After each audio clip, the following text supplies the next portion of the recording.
you purchase your VA2 Plus Professional or Standard version calculator, but you're not sure how to use it. So this video is going to help you get familiar just a little bit with the calculator. So obviously you see we have the numeric digits right here, 0 through 9, so that's no big deal.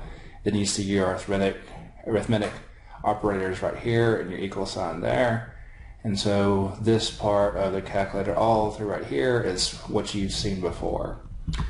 Alright, a few things about formatting and things like that. The format of the calculators, you see all these names above the buttons. Those are called second menu items, and you access those by pushing the second menu. So for example, this one says format, and currently we have 2 decimals showing. But if we want to show 4 decimals, the way that we're going to do that is do second and then format, and it's going to say decimals is equal to 2. Well, if we want to change that to 4, we just do 4, and then we're going to do the enter. Right? So we're going to use the enter button a lot when you change settings. Now it says decimal places to 4, and if we hit our clear button, we see that indeed it is at 4. If you want to change it to something else, you can just do the same thing.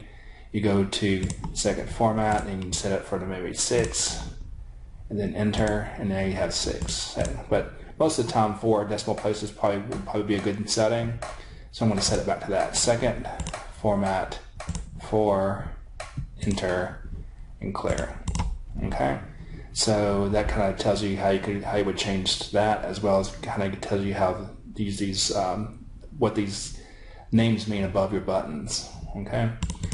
Another important thing that we want to do is when we do the time value of money, this is a financial calculator, and the way that you can tell that is because it has this set of buttons right here. This is the number of payments or periods. This is your interest per time period. This is present value. This is payment, and this is future value. All right, so we're going to, when you do things in class, we're going to want our payment to be set on 1 payment per year.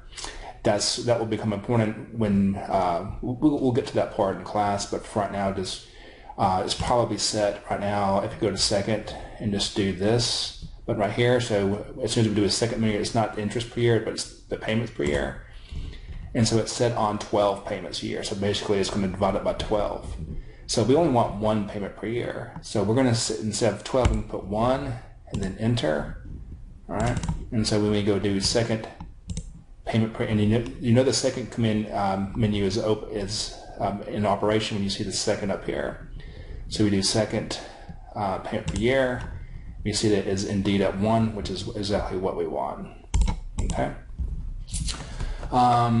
Here's some other interesting buttons. So whenever you have data in your time value of money buttons right here, to clear those out, it actually has 2 clears. So see this here, the term words here, clear TVM. So in order to erase entries behind these numbers, so I'm just going to put some entries behind here, like this, a few like that. All right. And so say that I have those in my buttons, and the way that you can recall information is you can do this button right here, RCL. That means recall. That means basically show you what's behind N. Recall what's behind I. Recall what's behind present value. Right? If you're not entering, you're basically telling it to recall it or display it for you. Right? But let's say that I'm ready to work another problem and I want to erase these entries right here. If I go to clear my work, I go and recall N, we're going to see that those entries are still there. All right, so that's not going to erase our work. And so I don't believe that either. If we do second, that's going to clear it either. It does not. All right. So the only way to clear the entries that we have behind here is to do second clear time value of money right there. So now when I go and do recall, there's nothing behind each one of those items. Okay, and so again, this clearing of the time value of money keys only works for these keys right here, and I believe your cash flows and NPV IR keys as well. Okay, this is where you turn the calculator on and off. This arrow sign is say that you've got some entries, and I meant to type in all 8s. This is just the back button. So instead of typing everything, you have that. This is plus or minus. It's probably good to go over the store functions. You can store numbers behind any one of these numbers, 0 through 9. So basically you have 10 data stores. So let's assume that like I wanted to store this number 1, 2, 3. I just calculated it and I needed it for something else. I can hit store and then hit 1. And so basically then I can do a recall 1. And then now I can use this number anytime I want to just by hitting recall 1.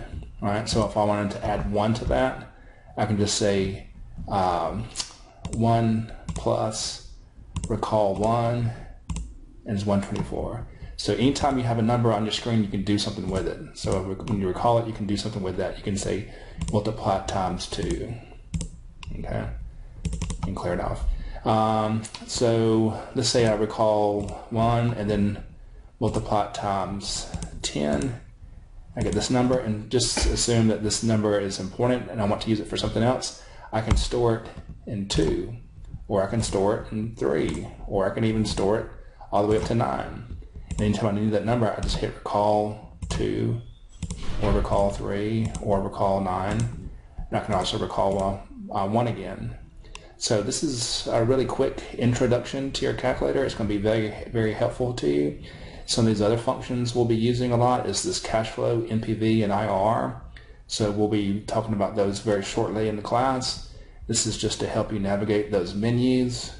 We covered these are time value of money. One other thing that I probably want to go over that's helpful is sometimes taking an exponent, and you do that with this y to the x. So what if I wanted to take 2 to the 3rd power? All right, so basically 2 times 2 times 2 is equal to 8. Right? So, well, to do that, I would do 2, then y to the x, and then put in my 3, and that's going to give me my 8. So that's going to be sometimes going to be changed. But mostly, we're not going to use most of this other stuff. Obviously, you have an x squared, so 2 squared is 4. But mostly, we're going to be using these time value money keys and these cash flow, NPV, and IRR keys, which again, I will show you. You'll be learning how to do this in finance if you already haven't already. But we'll certainly be doing that in this class as well. So hopefully this is a good basic intro to you, and hopefully that you won't be intimidated by your calculator. Again,